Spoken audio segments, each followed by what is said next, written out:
What's up, everybody? Happy Halloween. So I'm about to do it. I haven't watched this movie since I was a kid. Yeah, but I'm gonna do it for y'all, man. I'm gonna do it for y'all. I'm gonna watch The Exorcist. Okay? I'm gonna watch this movie just for you guys. This is a movie that scared the crap out of me as a kid. I haven't watched it since I was a kid. I'm gonna watch it again just for y'all. Alright? I closed the blinds. I'm ready to. We're about to do this, okay? We're about to watch this movie. So, let's do it. Let's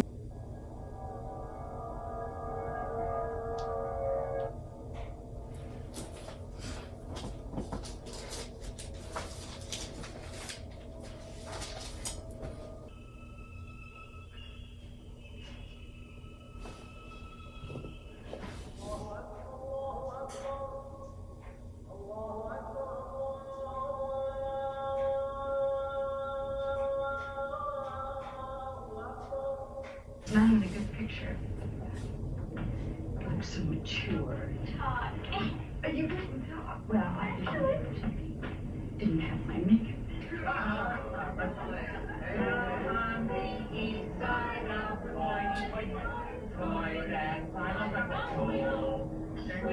Gonna die up there. Okay, it's happening.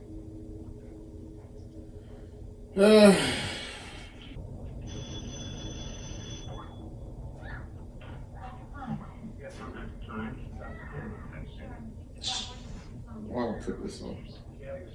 Why would I put this on?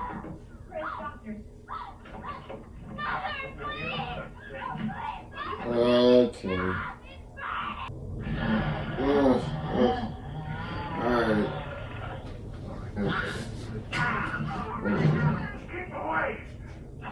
Why put this on? Oh, hey, I forgot about that shit.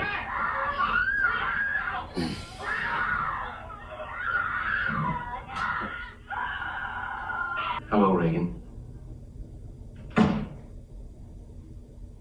I'm a friend of your mother's. I'd like to help you. You might loosen the straps. I'm afraid you might hurt yourself, Reagan. I'm not Reagan. And I'm the devil. Now kindly undo these straps. If you're the devil, why not make the straps disappear? That's much too vulgar a display of power, Caris. Where's Reagan? In here with us.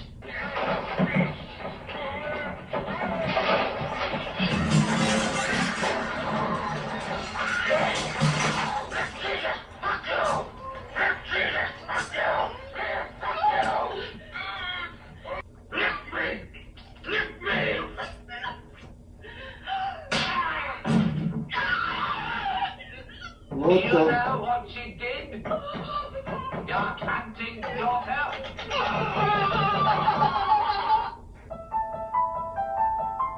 Yep, I'm not watching this. I can't do it. I'm not watching this.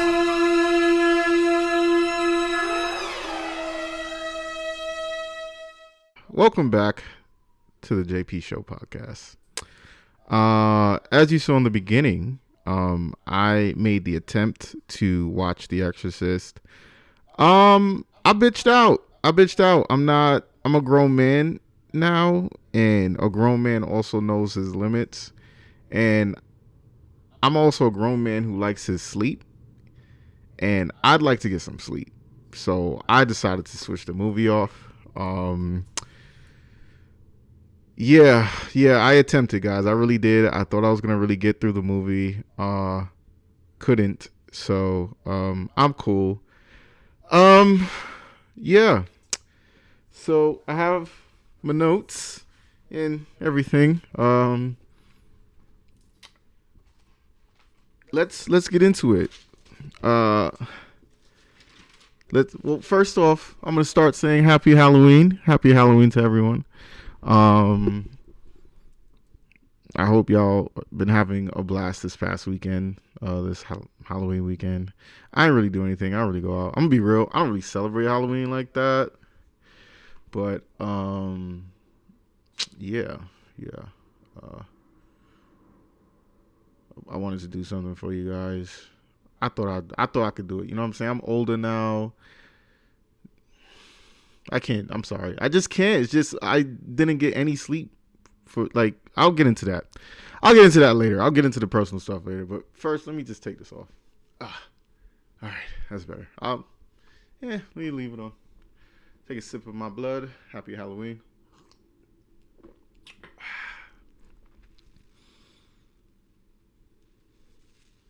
So let's start the episode. I'm still taken back by what I saw, even though I didn't finish the film. Just like, a trigger. I was triggered. Yeah.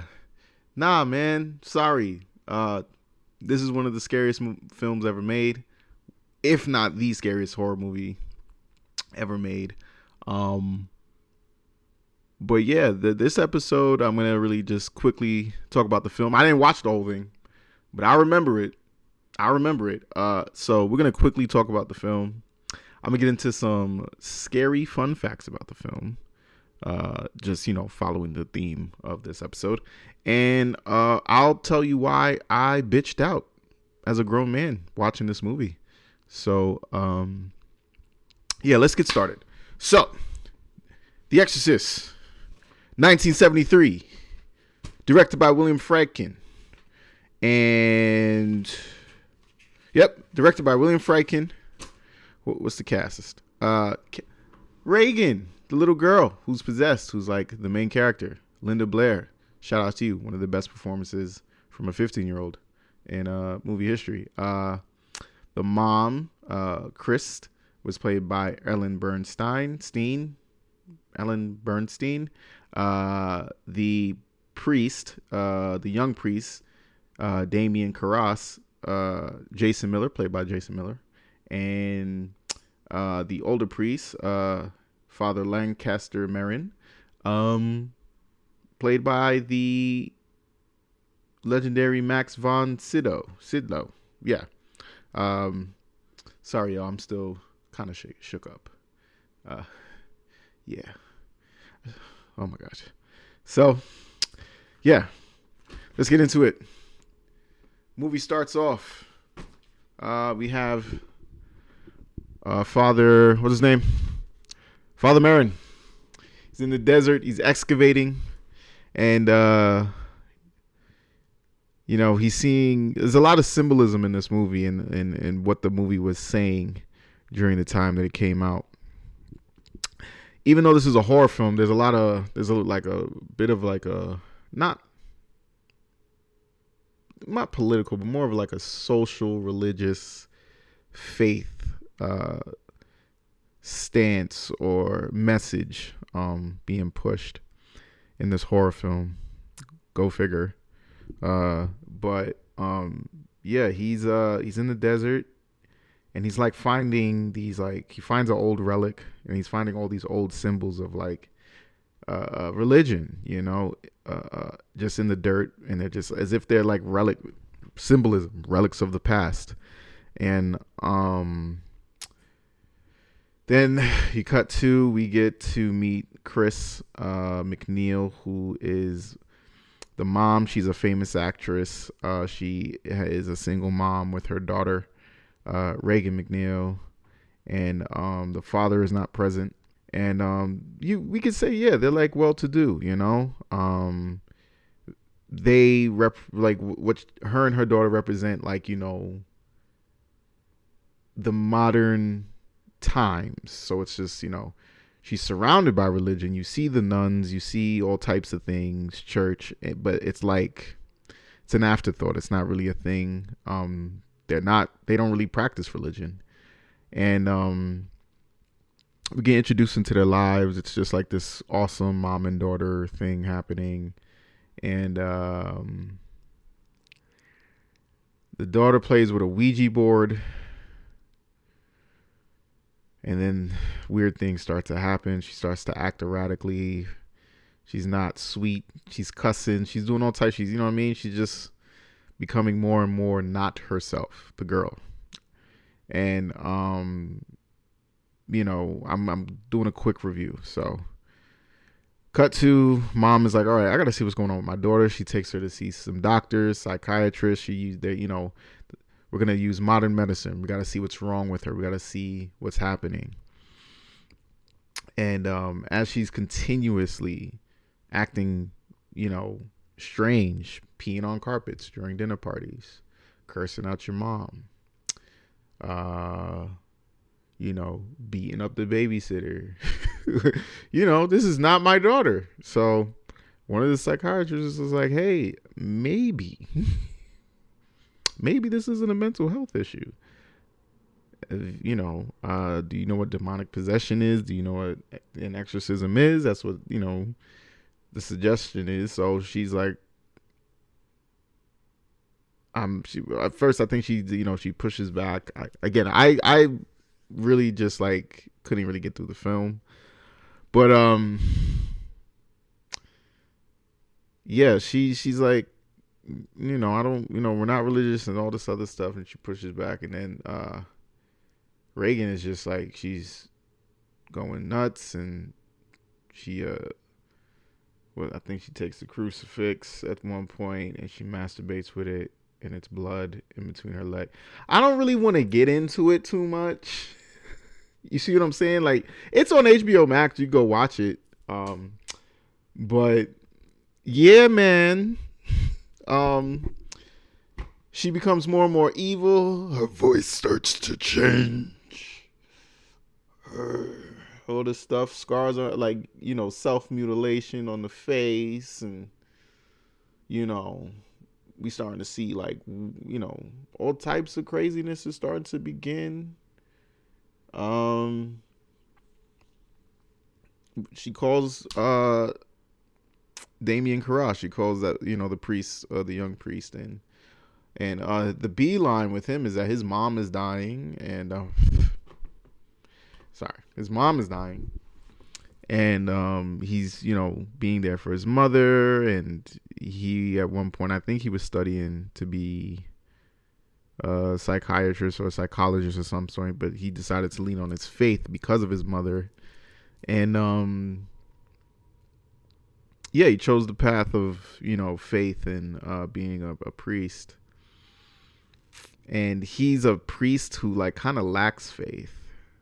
He's conflicted, his character, where he's like, these things, I went to school for like to study, mental health and modern medicine and these things. And, out of just love for, my mother, I was just like, I'm going to choose a path of faith in these things, but I'm just not really strong in it. But he sees Reagan and he's like, okay, let's examine what's happening.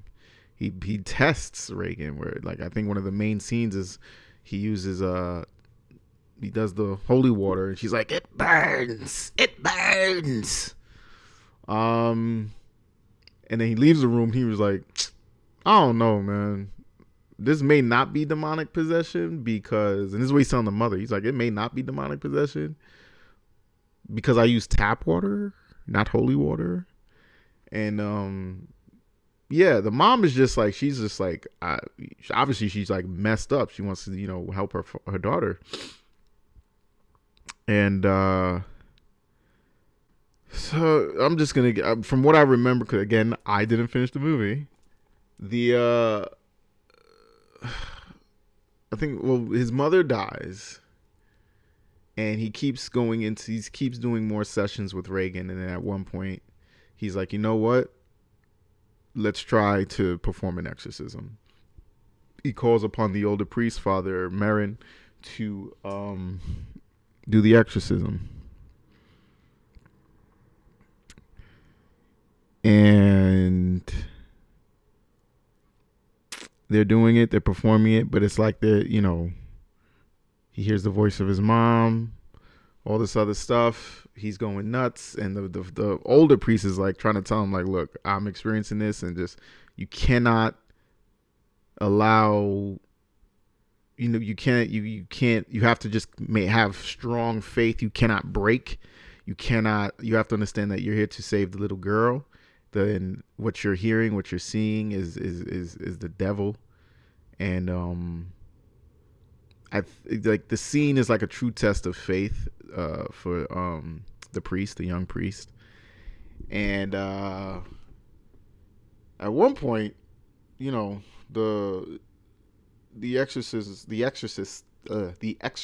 scene, from what I remember, the old man dies. I don't like they took a break or something like that, and he like died. And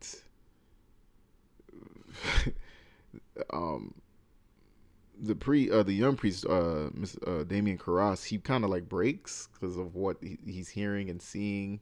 The little girl is laughing due to the death of the older priest, and you know, he breaks. He grabs a little girl and he's punching her, and he's not punching her, he's punching the devil, and he's like telling the devil, "Come into me, let go of the little girl, come into me." In that instant, the devil goes into the priest, the young priest, and then he takes a dive for it, jumps out the window, he kills himself, sacrifices himself. Let me be clear, he sacrifices himself. And yeah, you know, the mother and the daughter, I'm not gonna say happily ever after. I mean, they're sequels, so you don't need to see the sequels. But yeah, it was like, I guess faith was instilled within the mother and daughter, and it's not a happily ever after, but for this sake, we'll say happily ever after. Okay. The film's meaning. The film it was made in 1973. This is the rise of the sexual revolution, birth. I guess you could say it was birthed in the 60s, and then it was on the rise in the 70s. The modern religion began to lose its place. There was a time, like, you know, the 50s and the 40s, these things like society was, the blueprint was Christianity and these things. And during, like, I guess the free love movement of the 60s and the sexual revolution of the 70s, religion started to lose its place. And this film kind of was a message and a symbolism for that, because Linda Blair's character Reagan represents innocence, and she is innocent in a society of today. So you could say that the evils of society, right? You know, her mom is a rich woman. You know, I not being rich ain't evil, but it's just like there is nothing around her that says faith, God, Jesus, Christianity. There's nothing around them that says that. And she's kind of like what happens to innocence in society during that time or today, right? We could say that. And but also, her possession was a test of faith of everyone around her. You have mom who's not faithful. You got the priest who is, he's a priest, but it's just like his beliefs aren't as strong, and you know, he's just a man of faith. He's a man of faith of little faith, right? He's a priest of little faith.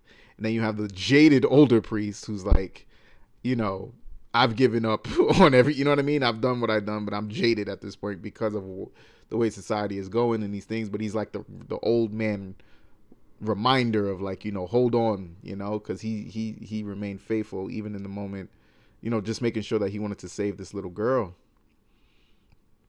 And yeah, that film was sending a message during that time. And it did it, but you won't believe like how it did it. So it, you know, this woo. Here's some fun facts about what happened during the making of this film. during the production, I will say that there was, I think it was, you could call it, set design, special effects. They were had the AC going overnight to make sure, like, the scene where they're doing the exorcism, like there's a scene where like they're breathing and you can see their breath, like in the cold. But it's movies, right? So you got to make that happen, whatever. But everyone got to set that morning, and the entire set was covered in snow, indoors, due to the AC. But that was that's one thing, it snowed indoors. That's a little creepy to walk into to work. You know what I mean? You walk into work indoors and there's snow everywhere. Second thing, injuries on set. Someone lost a toe, someone lost a finger, a thumb, and our actress Ellen Bernstein, she was hurt during a stunt. Yeah, people were just getting injured left and right. What else did I find? Linda Blair was getting death threats. Like, she's 15 at the time. 15, 16. She's a little girl. Religious groups and religious extremists were like, yo, like, her performance was worship, like, devil worshiping, and she received death threats to the point where the studio gave her bodyguards for 6 months. Like, it was bad. I don't see how threatening a little girl is any less evil than whatever. Now let's get even creepier.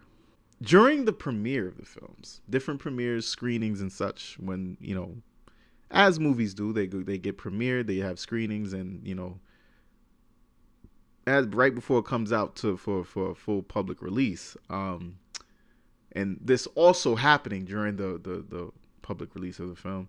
I think there was a church was struck by lightning on one of the premiere days. The movie was so intense, people were given barf bags for vomiting, and people were known to faint. This is premiere time, screening time, and public release, theatrical release.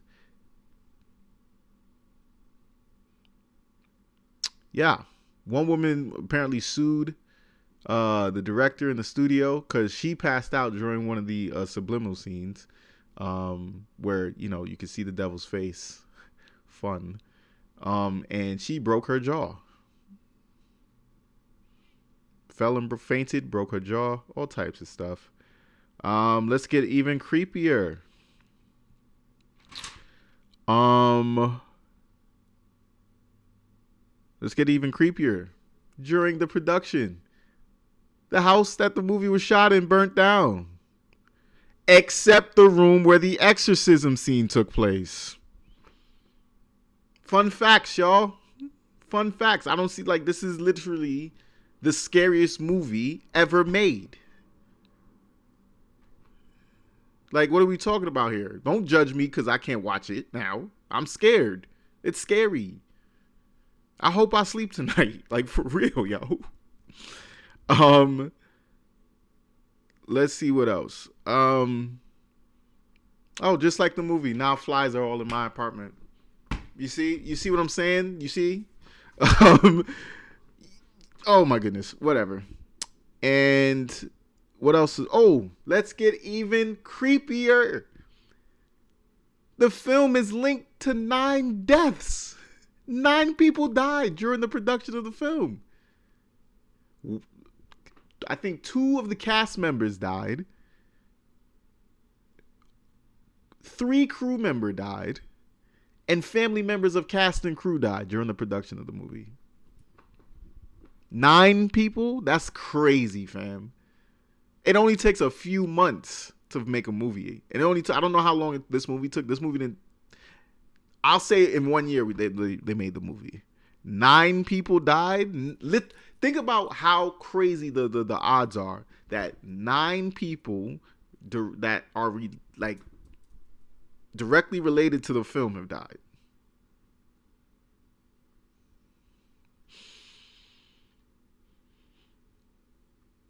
Fun fact, last one. The movie was based on the book, and the book was based on actual events that took place in 1949 in Maryland when a possessed boy played with a Ouija board. I don't even think I want to sip this sip of blood. It's not blood, but I'm trying to keep it like Halloween themed, but this ain't.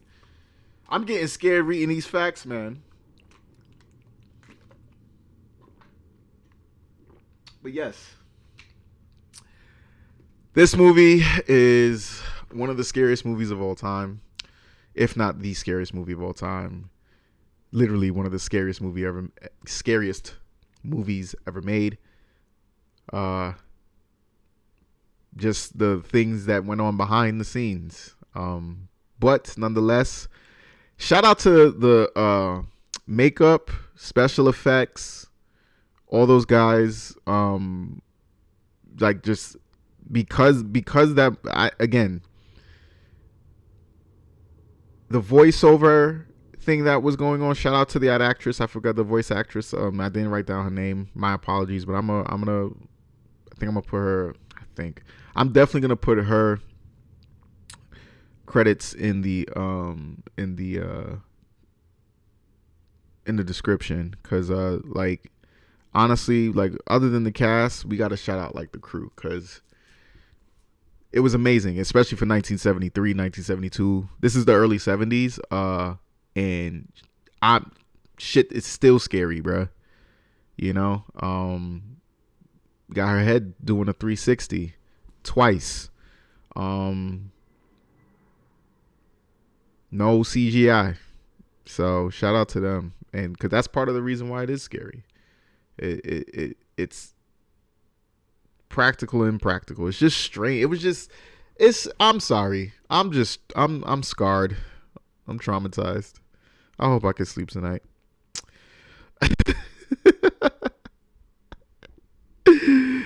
Yeah, man. I watched this. I think I watched this for the first time.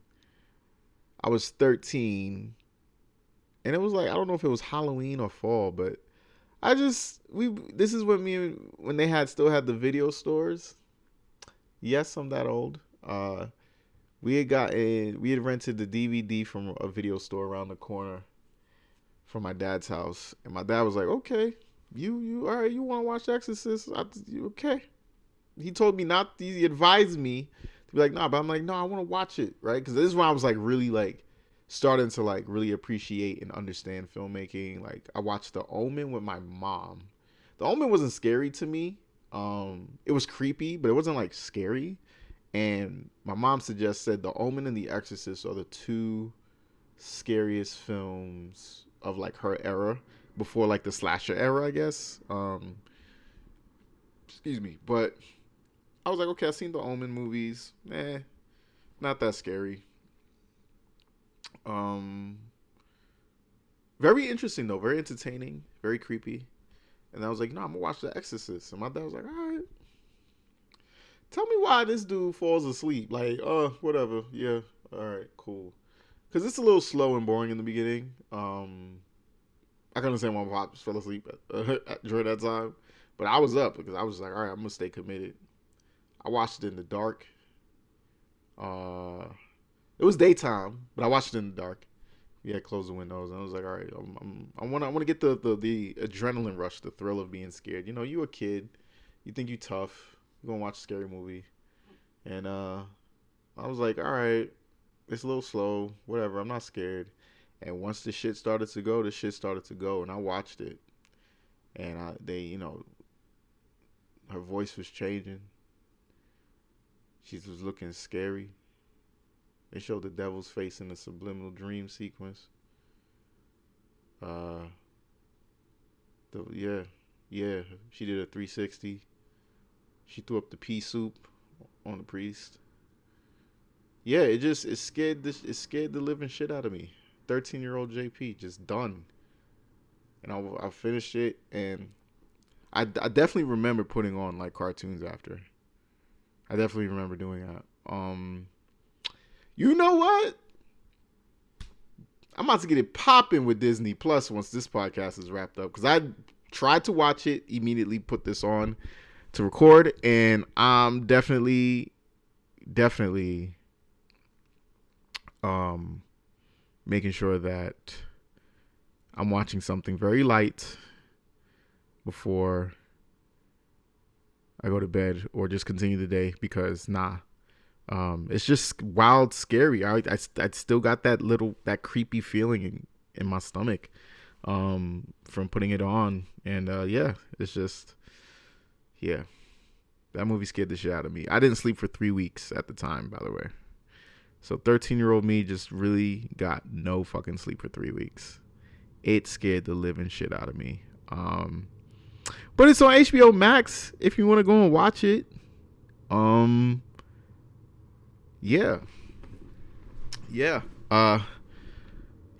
Laugh at me if you want. I'm a grown man scared of a movie. I don't care. Horror movies, and here's the thing, I'm not easily scared. You know what I'm saying? Like horror films, like I like them, I enjoy them. But I do, you know what I like about The Exorcist too? It's the same reason why I like The Omen, because The Omen didn't scare me, but it was creepy, and The Exorcist did both. It scared me with the effects that they did, but also it was very psychological. And at 13 years old, I was able to understand what was happening and what was going on. And you have to understand, like at the time, like I'm like, my dad's Baptist Christian. I'm in church every weekend, like, so it's just like I'm able to understand what's going on. And it was just scary as shit, yo. Like, yeah. And I'm a man of faith. I wouldn't say that, you know.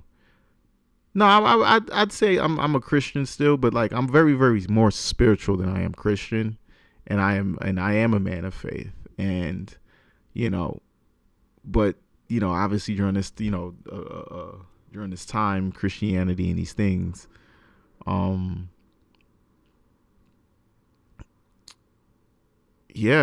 this movie was a test of faith, baby. And my faith is shaken up every time I watch this movie. So I didn't finish it. I don't care. I care about my faith, my soul, and my mental health, because I care about my sleep. God damn it. 3 weeks I ain't sleep. Nah, bro. Nah, I'm going to sleep tonight. I'm going to sleep. For real, man. But real talk. I want to talk about, I know I've been talking about, like, you know, past episodes, I've been talking about this love story that I'm wrapping up. I'm still wrapping it up, y'all. Being a writer it's a fun process, but it's a fun process sometimes, and then it's not a fun process. I got mad endings, but I'm gonna be done. I'm gonna update everybody soon enough about my love, my romance. But I do have a horror film in the works. This is kind of like, I think I explained it. I don't know if I did. Hold up. Yeah, but The Exorcist, it was like psychological and like practical effect. Like it used the shocking visuals, but it was also psychological. And I think that is what like a lot of horror films have been missing over the years. A lot of it has gone from psychological and religious base to like practical. You know, naturally over time technology gets better, so the horror films are really leaning on the special effects, you know, especially in the 80s with our slasher films. Like Michael Myers wasn't really too bloody. Even Texas Chainsaw wasn't that crazy. But then, you know, things just got more bloodier, and you know, things got a little lenient concerning what you could show and shock an audience. And I'm with all of that. Freddy Krueger is my favorite horror like character. You know what I mean? He loved his work. Freddy Krueger loved his work. He spoke. He had a personality. He's a sick bastard, but you know, Jason didn't really do it for me. And you know, let's not forget, y'all, it wasn't Jason in Friday the 13th. It was his mother. And then they just used the character, and you know, these studios got to make money. And Michael Myers, Halloween is top 3 horror films only because of like it's the basis of what horror films are today. And he represented evil. He was just a human manifestation of evil. And I also get what they were saying in Halloween. How many people talk about Halloween? There was another Halloween movie. That's another thing. The Halloween franchise ruined itself. But I get, Michael Myers is one of them ones, But my film, I don't want to give away too much, but my film is psychological. There's religion, more so. I'll be specific. Voodoo is present. Christianity will be present. Be represented in it too. Yeah, I'm taking it there too. I'm gonna shock my audience too. Shocking y'all too. I could go there. You know what I'm saying? I'm not sick in the head, but I could push the envelope, baby. So it's it's a psychological horror about, crime, deceit, faith, the stigma of voodoo, Haitian voodoo, to be exact. There is, it's just one of those things where it's like,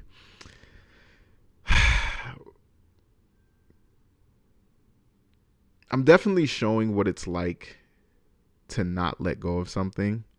And sometimes that revenge eats you. And sometimes, let's say you get this person back, it always comes back to you. It's a vicious cycle. It's a vicious cycle of what's not forgiving looks like. Not forgiving yourself, not forgiving the person that may have caused some sort of harm to you, because revenge, it's toxic, it's poisonous, and sometimes these things tend to get passed down. We could call it a curse, we could call it whatever, but yeah, I'm still working it out. It probably won't get done until probably maybe towards the end of the year, because I really want to work out this romance. I'm also working out something else I won't give away right now on the pod, but yeah, just sticking with the theme of horror and Halloween. I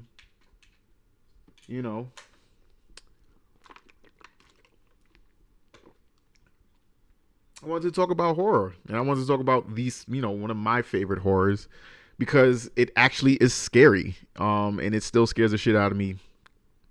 It still does. Last episode I said, I'm gonna watch The Exorcist for y'all. Tried to do it, y'all. Couldn't do it. So, but yeah, I just wanted to, talk about that. Talk about, horror, that specific horror film in the horror genre. And I also wanted to talk about my film. And I think I want to take it back to, not take it back, but I want to have all the elements that The Exorcist had. You know what I mean? Where, not only did it rock your brain, but it rocked your soul. It tested your faith as a viewer. Clearly in the 70s, a lot, people, it was just too intense. My movie will also be intense. But yeah, man, happy Halloween. Let me take a sip of my blood.